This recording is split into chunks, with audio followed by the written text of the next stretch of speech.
ਦੋਸਤੋ ਜੇ ਤੇ ਤੁਹਾਡੇ ਕੋਲ ਕੋਈ 5-7 ਮਿੰਟ ਹਨ ਤੇ ਇਹ ਵੀਡੀਓ ਮੇਰੀ ਦੇਖ ਲੈਣਾ, ਨਹੀਂ ਤੇ ਪਲੀਜ਼ ਇਸ ਨੂੰ ਇੱਥੇ ਸਕਿਪ ਕਰ ਦਿਓ ਕਿਉਂਕਿ ਵੀਡੀਓ ਥੋੜੀ ਲੰਬੀ ਹੈ। ਵੀਡੀਓ ਹੈ ਮਰੀਮ ਨਵਾਜ਼ ਔਰ ਉਸ ਦੀ ਟੀਮ ਨੂੰ ਲੈ ਕੇ ਅੱਜ ਦਾ ਜੋ ਪੰਜਾਬ ਹੈ ਔਰ ਪੰਜਾਬ ਦੇ ਮਸਲੇ ਹਨ, ਇਸ ਦਾ ਜੋ ਬਿਆਨ ਹੈ। ਇਹ ਪਾਣੀਆਂ ਦੇ ਮਸਲੇ ਹੋਣ, ਇਹ ਨਹਿਰਾਂ ਦੇ ਮਸਲੇ ਹੋਣ ਜਾਂ ਬਾਕੀ ਪੰਜਾਬ ਨਾਲ ਜੁੜੇ ਹੋਏ ਮਸਲੇ ਹੋਣ, ਅੱਜ ਇਹਦੇ ਤੇ ਗੱਲਬਾਤ ਕਰਾਂਗੇ। ਇਸ ਵੇਲੇ ਮਰੀਮ ਨਵਾਜ਼ ਖੁੱਲ ਕੇ ਪੰਜਾਬ ਪੰਜਾਬੀ ਦੀ ਗੱਲ ਕਰ ਰਹੀ ਹੈ ਔਰ ਮੈਂ ਇਸ ਨੂੰ ਸਪੋਰਟ ਇਸ ਲਈ ਕਰ ਰਹੀ ਹਾਂ ਕਿ ਗੱਲ ਪੰਜਾਬ ਪੰਜਾਬੀ ਦੀ ਹੈ। ਹੁਣ ਬਹੁਤ ਸਾਰੇ ਲੋਕ, ਮੇਰੇ ਬਹੁਤ ਕਰੀਬੀ ਦੋਸਤ, ਇਸ ਗੱਲ ਦੀ 3-4 ਤਰ੍ਹਾਂ ਦੀ ਮੁਖਾਲਫਤ ਕਰ ਰਹੇ ਹਨ। ਸਭ ਤੋਂ ਪਹਿਲੇ ਤੇ ਮੁਖਾਲਫਤ ਇਹ ਹੋ ਰਹੀ ਹੈ ਕਿ ਮਰੀਮ ਨਵਾਜ਼ ਪੰਜਾਬੀ 'ਚ ਤਕਰੀਰ ਕਿਉਂ ਨਹੀਂ ਕਰ ਰਹੇ। ਬਿਲਕੁਲ ਮੇਰਾ ਵੀ ਇਹ ਕਹਿਣਾ ਹੈ, ਮੈਂ ਇਸ ਗੱਲ ਤੇ ਜ਼ੋਰ ਪਾਣਾ ਕਿ ਜਦੋਂ ਪੰਜਾਬ ਦੇ ਅੰਦਰ ਤੁਸੀਂ ਗੱਲ ਕਰਦੇ ਹੋ ਤਾਂ ਫਿਰ ਪੰਜਾਬੀ ਦੇ ਅੰਦਰ ਹੀ ਕਰੋ। ਲੋਕ ਪੰਜਾਬੀ ਹਨ, ਪੰਜਾਬੀ ਬੋਲਣ ਵਾਲੇ ਨੇ, ਪੰਜਾਬੀ ਸਮਝਣ ਵਾਲੇ ਨੇ, ਤੇ ਫਿਰ ਪੰਜਾਬੀ ਦੇ ਵਿੱਚ ਹੀ ਗੱਲ ਕਰੋ।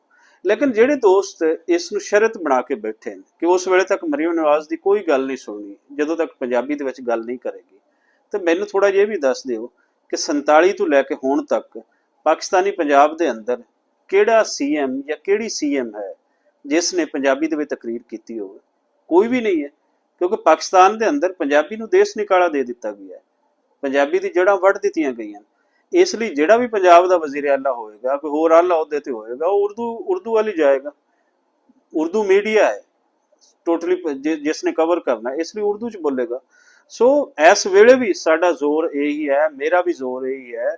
ਤੁਸੀਂ ਜੋ ਪੁਆਇੰਟ ਰੇਜ਼ ਕਰ ਰਹੇ ਹੋ ਇਹ ਵੀ ਠੀਕ ਹੈ ਕਿ ਪੰਜਾਬੀ ਦੇ ਅੰਦਰ ਹੋਣਾ ਚਾਹੀਦਾ ਹੈ, ਲੇਕਿਨ ਜੋ ਪੰਜਾਬ ਪੰਜਾਬੀ ਲਈ ਉਹ ਬੋਲ ਰਹੀ, ਜੋ ਕਰ ਰਹੀ ਹੈ, ਉਸ ਨੂੰ ਸਿਰਫ ਇਸ ਸ਼ਰਤ ਤੇ ਰੱਦ ਨਹੀਂ ਕਰਨਾ ਚਾਹੀਦਾ। ਹੁਣ ਅਗਲੀ ਚੀਜ਼ ਇਹ ਹੈ ਕਿ ਉਸ ਦੀ ਮੁਖਾਲਫਤ ਕਿਉਂ ਹੋ ਰਹੀ ਹੈ, ਕਿਉਂਕਿ ਮਰੀਮ ਨਵਾਜ਼ ਇੱਕ ਪੋਲੀਟੀਕਲ ਪਾਰਟੀ ਦੀ ਹੈ ਔਰ ਉਸ ਦਾ ਨਾਮ ਹੈ ਨੂਨ ਲੀਗ। ਨੂਨ ਲੀਗ ਦਾ ਜਿਹੜਾ ਮੁਖਾਲਿਫ ਧੜਾ ਹੈ ਪਾਕਿਸਤਾਨ ਦੇ ਅੰਦਰ, ਐਵੇਂ ਗਿਆ ਕੋਈ 60-70% ਹੋਏਗਾ, 60-65% ਤੇ ਹੋਏਗਾ।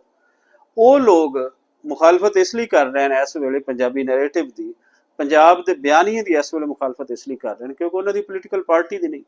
ਉਹਦੇ ਵਿੱਚ ਪੀਟੀਆਈ ਦੇ ਦੋਸਤ ਵੀ ਸ਼ਾਮਿਲ ਹੈ, ਉਹਦੇ ਵਿੱਚ ਪੀਪਲਜ਼ ਪਾਰਟੀ ਦੇ ਦੋਸਤ ਵੀ ਸ਼ਾਮਿਲ ਹੈ, ਉਹਦੇ ਦੂਸਰੀ ਮਜ਼ਹਬੀ ਜਮਾਤਾਂ ਦੇ ਲੋਕ ਵੀ ਸ਼ਾਮਿਲ ਹਨ। ਸੋ ਸੋਚਣਾ ਇਹ ਹੈ ਕਿ ਇਸ ਵੇਲੇ ਗੱਲ ਕਿਹਦੀ ਹੋ ਰਹੀ ਹੈ, ਗੱਲ ਤੇ ਪੰਜਾਬ ਦੀ ਹੋ ਰਹੀ ਹੈ। ਹੁਣ ਅਗਰ ਅਸੀਂ ਕਹੀਏ ਕਿ ਇਸ ਵੇਲੇ ਮਰੀਮ ਨਵਾਜ਼ ਨੂੰ ਸਿੰਧ ਦੇ ਅੰਦਰ ਇੱਕ ਵੱਡੀ ਜਿਹੜੀ ਅਵਾਮੀ ਲਹਿਰ ਹੈ ਉਸ ਦੀ ਮੁਖਾਲਫਤ ਦਾ ਸਾਹਮਣਾ ਕਰਨਾ ਪੈ ਰਹੀ ਹੈ, ਔਰ ਉਹ ਕਿਸ ਲਈ ਕਰਨਾ ਪੈ ਰਹੀ ਹੈ, ਸਿਰਫ ਪੰਜਾਬ ਮੁਵਾਫਿਕ ਬਿਆਨਾਂ ਤੇ, ਕਿਉਂਕਿ ਗੱਲ ਪੰਜਾਬ ਦੀ ਹੋ ਰਹੀ ਹੈ, ਇਸ ਲਈ ਉਹਨਾਂ ਨੂੰ ਇਹ ਚੀਜ਼ ਬਾਹਰ ਨਹੀਂ ਰਹੀ। ਹੁਣ ਅਗਰ ਅਸੀਂ ਦੇਖੀਏ ਤਾਂ ਸਿੰਧ ਦੇ ਅੰਦਰ ਉੱਥੇ ਕਿਉਂ ਨਹੀਂ ਇਹ ਲੋਕ ਪੋਲੀਟੀਕਲ ਪਾਰਟੀਆਂ ਦੇ ਵਿੱਚ ਵੰਡੇਗਾ। ਸਿੰਧ ਦੀ ਗੱਲ ਹੋਈ ਹੈ, ਪੂਰੇ ਸਿੰਧੀ ਇੱਕ ਸਾਈਡ ਤੇ ਖੜੇ ਨੇ, ਉਹਦੇ 'ਚ ਪੀਪਲਜ਼ ਪਾਰਟੀ ਹੈ, ਕੋਈ ਪਾਰਟੀ ਹੈ, ਸਵਾਲ ਹੀ ਪੈਦਾ ਨਹੀਂ ਹੁੰਦਾ। ਸਿੰਧ ਦਾ ਹਰ ਬੰਦਾ ਸਿੰਧੀ ਪੁਆਇੰਟ ਦੇ ਨਾਲ ਖੜਾ ਹੈ, ਸਿੰਧੀ ਸਵਾਲ ਦੇ ਨਾਲ ਖੜਾ ਹੈ। ਪੰਜਾਬ ਨੂੰ ਐਸੀ ਕੀ ਲੋੜ ਪੈ ਗਈ ਹੈ ਕਿ ਪੰਜਾਬ ਇੰਜ ਧੜਿਆਂ ਦੇ ਵਿੱਚ, ਟੁਕੜੀਆਂ ਦੇ ਵਿੱਚ ਵੰਡੇ। ਗੱਲ ਇਹ ਹੈ ਕਿ ਅਸੀਂ ਪੰਜਾਬੀ ਨੈਰੇਟਿਵ ਨੂੰ ਪ੍ਰਮੋਟ ਨਹੀਂ ਕਰ ਪਾ ਰਹੇ। ਅੱਜ ਅਗਰ ਪੰਜਾਬ ਦੇ ਪਾਣੀਆਂ ਦੀ ਗੱਲ ਹੋ ਰਹੀ ਹੈ, ਮਰੀਮ ਨਵਾਜ਼ ਕਰ ਰਹੀ ਹੈ, ਤੇ ਕੀ ਗਲਤ ਕਰ ਰਹੀ ਹੈ। ਹਰ ਸੂਬੇ ਨੂੰ ਇੱਕ ਪਾਣੀ ਜੋ ਵੰਡ ਦੇ ਤਹਿਤ ਆਉਂਦਾ ਹੈ, ਉਹਦੀ ਮਰਜ਼ੀ ਹੈ ਉਸ ਸੂਬੇ ਦੀ ਉਹ ਪਾਣੀ ਜਿੱਥੇ ਲਾਏ, ਉਹ ਇੱਕ ਨਹਿਰ 'ਚ ਪਾਏ, ਉਹ 10 ਨਹਿਰਾਂ ਦੇ ਵਿੱਚ ਪਾਏ, ਉਹ ਕਿਤੇ ਵੀ ਉਸ ਨੂੰ ਜ਼ਰਾਈ ਜ਼ਮੀਨ ਦੇ ਵਿੱਚ ਲਾਏ, ਉਹਦਾ ਡੈਮ ਬਣਾਏ, ਇਹ ਉਸ ਦੀ ਮਰਜ਼ੀ ਹੈ। ਸੋ ਮਰੀਮ ਨਵਾਜ਼ ਕੋਈ ਗਲਤ ਨਹੀਂ ਕਰ ਰਹੀ, ਨਾ ਕੋਈ ਗਲਤ ਕਹਿ ਰਹੀ ਹੈ। ਇਸ ਲਈ ਜਿੱਥੇ ਤੁਸੀਂ ਇਹ ਕਹਿੰਦੇ ਹੋ ਕਿ ਮਰੀਮ ਨਵਾਜ਼ ਅੱਗੇ ਜਾ ਕੇ ਬਦਲ ਜਾਏਗੀ, ਪੰਜਾਬ ਮੁਖਾਲਿਫ ਜਿਹੜੇ ਕੂਤਨ ਉਹਨਾਂ ਦੇ ਨਾਲ ਖੜੀ ਹੋ ਜਾਏਗੀ, ਤੇ ਭਾਈ ਉਦੋਂ ਵੇਖ ਲਵਾਂਗੇ।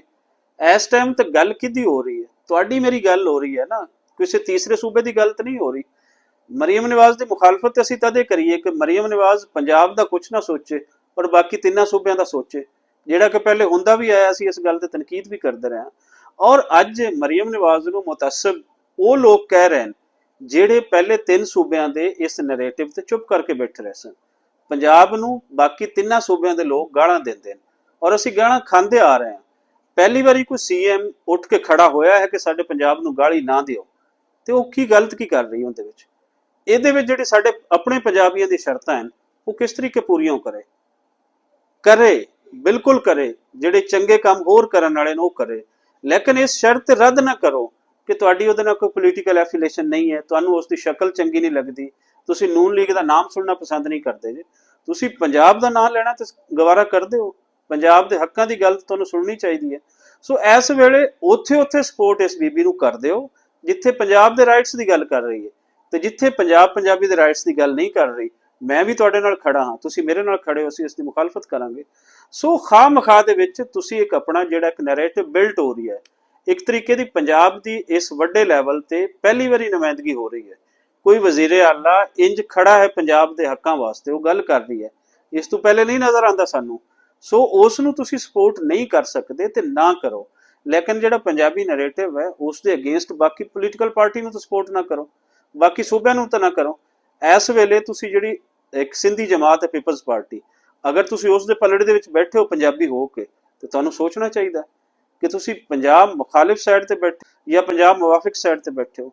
ਔਰ ਇਹੀ ਕੌਮਾਂ ਦੀ ਜ਼ਿੰਦਗੀ ਦੇ ਵਿੱਚ ਇੱਕ ਵੇਲਾ ਹੁੰਦਾ ਹੈ ਜਦੋਂ ਉਸਨੇ ਆਪਣੇ ਆਪ ਨੂੰ ਕੌਮ ਸਾਬਿਤ ਕਰਨਾ ਹੁੰਦਾ ਹੈ। ਸੋ ਆਪਣੇ ਆਪ ਨੂੰ ਪੰਜਾਬੀ ਸਾਬਿਤ ਕਰੋ। ਇਹ ਪੋਲੀਟੀਕਲ ਪਾਰਟੀਆਂ ਹੈ, ਬਾਕੀ ਜ਼ਿੱਦਾਂ ਹੈ, ਬਾਕੀ ਚੀਜ਼ਾਂ ਹੈ, ਬਹੁਤ ਬਾਅਦ ਦੀਆਂ। ਰਹੀ ਗੱਲ ਪੰਜਾਬ ਦੇ ਅੰਦਰ ਪੰਜਾਬੀ ਦੀ ਲਗੋਤੀ ਦੀ, ਮੈਂ ਮਰੀਮ ਨਵਾਜ਼ ਨੂੰ ਮੈਂ ਇਹ ਜ਼ੋਰ ਦੇ ਕੇ ਕਹਾਂਗਾ ਕਿ ਆਪਣੀ ਗੱਲ ਪੰਜਾਬੀਆਂ ਨਾਲ ਕਰਦੇ ਹੋ ਤੇ ਪੰਜਾਬੀ ਦੇ ਵਿੱਚ ਪਲੀਜ਼ ਕਰੋ। ਜਿਸ ਤਰ੍ਹਾਂ ਪੂਰੇ ਪਿਛਲਾ ਇੱਕ ਸੈਟਅਪ ਹੈ ਉਸ ਨੂੰ ਪਲੀਜ਼ ਅਧੇੜ ਦਿਓ, ਉਸ ਤੋਂ ਬਦਲੋ। ਉਰਦੂ ਬੋਲੋ, ਠੀਕ ਹੈ ਤੁਹਾਡੀ ਕੋਈ ਮਜਬੂਰੀ ਹੋਏਗੀ, ਲੇਕਿਨ ਪੰਜਾਬੀ ਨੂੰ ਵੀ ਸਪੇਸ ਦਿਓ। ਔਰ ਪੰਜਾਬ ਦਾ ਹਰ ਪੰਜਾਬੀ ਇਹ ਚਾਹੁੰਦਾ ਹੈ ਕਿ ਉਸ ਦੀ ਜ਼ਬਾਨ ਨੂੰ ਇੱਜ਼ਤ ਮਿਲੇ। ਜਿਵੇਂ ਕਿ ਤੁਸੀਂ ਉਰਦੂ ਨੂੰ ਇੱਜ਼ਤ ਦੇ ਰਹੇ ਹੋ, ਇੰਜ ਪੰਜਾਬ ਦੇ ਅੰਦਰ ਪੰਜਾਬੀ ਨੂੰ ਵੀ ਇੱਜ਼ਤ ਦਿਓ।